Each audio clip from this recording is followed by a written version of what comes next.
नमस्ते दोस्तों, मैं शेफ़ संजय स्वागत करता हूं आपका मेरे चैनल टीसीसी में।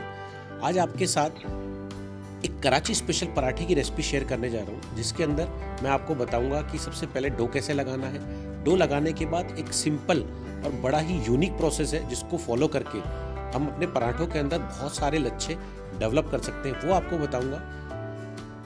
जब इसके रोल्स बन जाते हैं तो उसको किस तरह से रखना है जिससे परतें हमारे पराठों में डेवलप हो और हम ये वाला प्रोसेस अचीव कर सकें, वो बताऊंगा। साथ साथ एक डिलीशियस चटनी है, वो भी बताऊंगा। सबसे पहले रेसिपी देख लेते हैं। 2 कप भर के मैंने मैदा लिया है और एक बॉल में आप इसको ट्रांसफ़र कर लीजिए।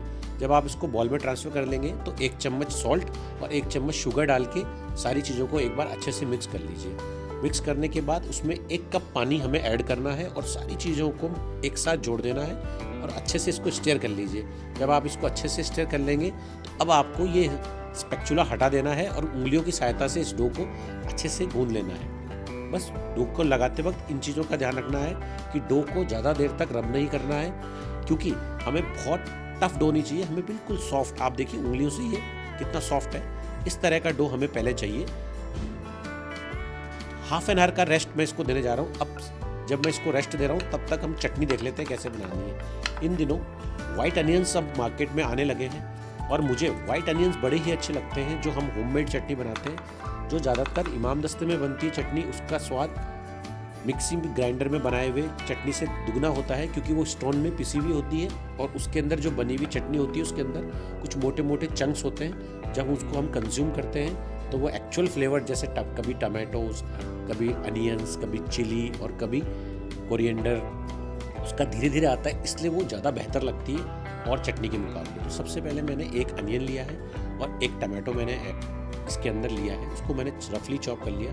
थोड़ा सा मैं धनिया ले रहा हूँ, 1 ग्रीन चिली मैं इसके अंदर स्लिट करके चॉप कर रहा हूँ, ये सब, और 1 लेमन मैं इसके अंदर ऐड कर रहा हूँ। 2 गार्लिक मैंने लिया है, वो उसको मैंने इसमें चॉप करके, अब मैंने इमाम दस्ते में सारा आइटम एक साथ मिक्स कर लिया है। अब इसकी थोड़ी सी सीजनिंग कर लेते हैं। थोड़ा सा मैंने इसके अंदर गुड़ डाला है, 1 टुकड़ा रॉक सॉल्ट, आप चाहें तो नॉर्मल सॉल्ट भी डाल सकते हैं। थोड़ा सा ब्लैक पेपर मैं इसके अंदर ऐड कर रहा हूँ और जो लेमन मैंने लिया था उसको किसी एक स्ट्रेनर इसके ऊपर रख के एक बार इसको अच्छे से जूस इसमें मिक्स कर रहा हूँ। अब इसको आप अच्छे से मिक्स कर लीजिए और चटनी हमारी रेडी है, उसको हम सेपरेट कर देंगे। अब जो डो था उसकी तरफ चलते हैं।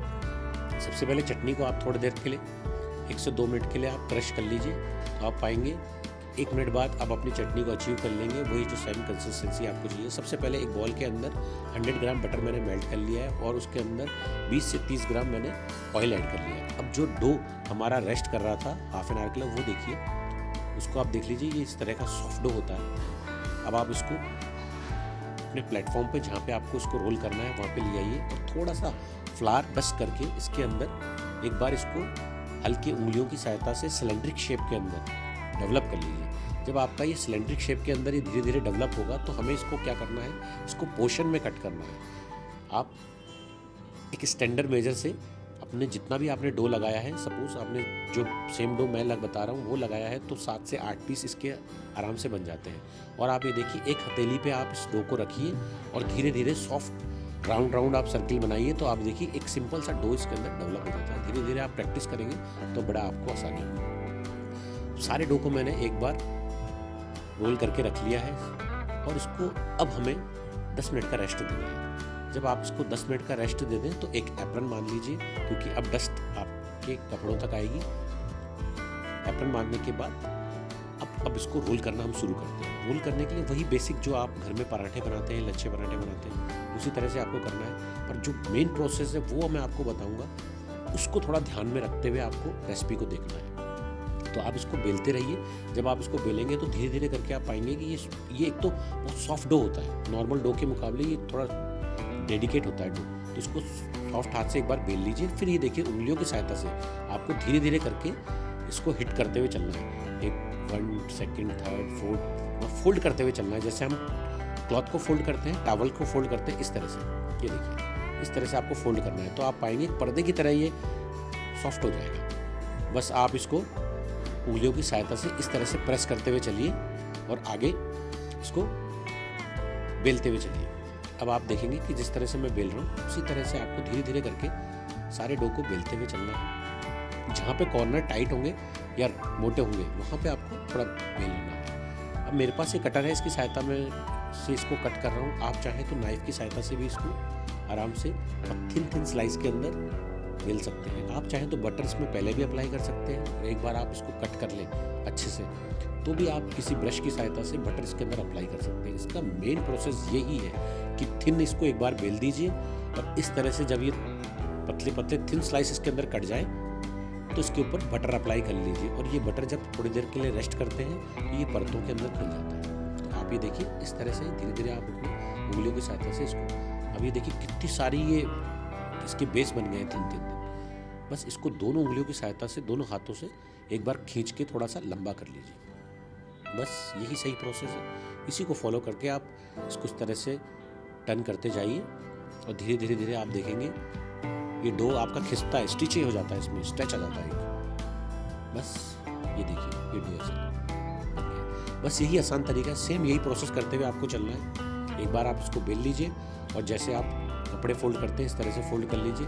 कई बार रुमाली रोटी भी इसी प्रोसेस से बनाई जाती है। रुमाली रोटी के लिए बस इसको इस तरह से फेंकना पड़ता है, ऊपर हवा में टर्न होता है और कच्चा केला उसके अंदर होता है। लेकिन वो रेसिपी जब बनाएंगे तब मैं आपको ज़रूर बताऊँगा। तो लच्छा पराठा बनाने के लिए बस यही प्रोसेस है कि आप एक बार अपने डो को रेस्ट दे दीजिए 15 से 20-25 मिनट का, और जब आप उसको रेस्ट दे दें उसके बाद आप आराम से सारे पेड़ों को बेल लीजिए धीरे धीरे करके, और इस तरह से उसको उंगलियों की सहायता से बेल के लंबा कर लीजिए और थिन स्लाइस काट के सारे पेड़ों को आप सेट कर लीजिए। अब सारे पेड़े मैंने आप ये देखिए सेट कर लिए।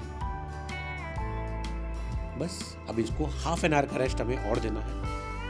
बस इस रेसिपी के अंदर यही है, रेस्ट थोड़ा 2 या 3 बार आपको अपने डो को देना होता है, तभी इसमें अच्छे लच्छे पराठे होते हैं। अब आपको बेलना नहीं है, इसको उंगलियों की सहायता से दबाना है।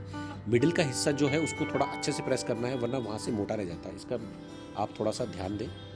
उंगलियों की सहायता से दबा के सारे पेड़ों को आप इस तरह से एक शेप के अंदर ले लीजिए।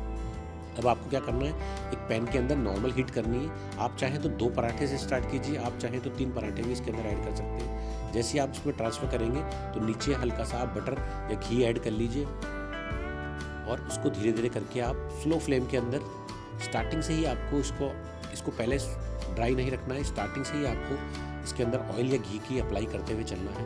तो आप पाएंगे कि लच्छे पराठे के ऊपर जो परतें हैं वो आपस में खुलने लगी है। धीरे धीरे देखेंगे आप तो ये golden colour, light golden colour achieve करने लग जाएगा। और आप यकीन मानिए यही रेसिपी अगर आप फॉलो करते हैं तो बड़ी ही आसानी से आप अपने घरों के अंदर लच्छे पराठे डेवलप कर सकते हैं। बस आपको ये चीज़ों का ध्यान रखना है कि फ्लेम थोड़ी सी आपकी लो हो और स्टार्टिंग से ही आप इसके अंदर बटर अप्लाई करके चलें। तो धीरे धीरे आप पाएंगे कि इनके अंदर गोल्डन कलर अचीव होने लगा है और 1 बाय 1 करके आप उनको प्लेट में ट्रांसफ़र कर लीजिए। ये देखिए, और इसकी एक बहुत अच्छी सी फ्रेग्रेंस भी आने लगी। कई बार तो लच्छे पराठे में से बाहर निकल के आने लगते हैं, ये बहुत ही डेलिकेट होते हैं। और ये देखिए इस तरह से सारे लच्छे धीरे धीरे करके खुलने लगे। केरल के अंदर भी ये पराठा खाया जाता है, इसको मालाबारी पराठा भी कहा जाता है कई जगह। इस पराठे की एक खासियत होती है, इसको आप ग्रेवी आइटम के साथ बहुत ही अच्छा लगता है। ये मुझे पिकल्स के साथ या फिर कोई चटनी हो उसके साथ बड़ा अच्छा लगता है। आप चाहें तो इसको दाल मखनी या पनीर खुरचन इसके साथ भी आप इसका प्रयोग कर सकते हैं। सारे पराठे मैंने बेल लिए। अब आप ये देखिए कि सब में कितना अच्छा कलर आ गया है। इस पराठे की एक खासियत आपको बताऊं तो जब इसको सर्व किया जाता है उससे पहले इसकी पिटाई भी की जाती है अच्छे से। एक बार इसको अच्छे से हाथ से दबा दिया जाता है। मैं वो नहीं कर रहा हूँ क्योंकि मुझे लग रहा है कि मेरे लच्छे पराठों में जो मुझे चाहिए था वो सही से अचीव हो गया है। तो आप चाहें तो इसको एक बार प्रेस करके अच्छे से दबा सकते हैं, तो लच्छे पराठे और डेवलप होते हैं। ये देखिए, और ये बड़े ही सॉफ्ट लगते हैं, मुँह में जाने के बाद घुल से जाते हैं। तो आप ज़रूर अपने घरों में ट्राई कीजिए। ये रेसिपी बड़ी ही यूनिक है। मुझे पता नहीं आपने इससे पहले जो लच्छे पराठे बनाए उसमें इस तरह का आपका अचीव हुआ है लच्छे या नहीं हुआ है, पर आप ज़रूर एक बार मेरे कहने पे ये रेसिपी ट्राई कीजिए।